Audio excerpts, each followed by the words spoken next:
Patuloy na pinag-iibayo ng tropical depression na nasa labas ng Philippine Area of Responsibility ang hanging habagat na magdadala ng pag-ulan sa malaking bahagi ng bansa ngayong araw.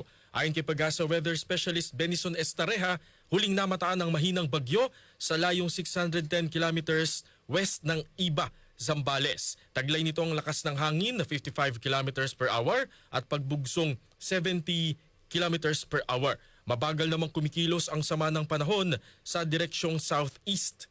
Patuloy rin natin minomonitor itong cloud cluster or kumpul ng ulap dito po sa may silangan ng ating bansa over Philippine Sea.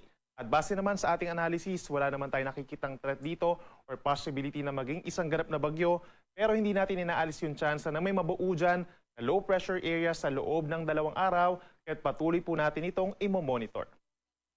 Si Pag-asa Weather Specialist Benison Estareja. Samantala, apektado naman ng habagat ngayong araw ang Zambales, Bataan, Occidental Mindoro, Palawan, Antique, Metro Manila, Calabarzon, Bicol Region, Caraga, Davao Region, Pangasinan, natitirang bahagi ng Visayas, Central Luzon, Mimaropa at Mindanao. Habang ang nalalabing bahagi ng Luzon ay uulanin din dahil naman sa mga localized thunderstorms.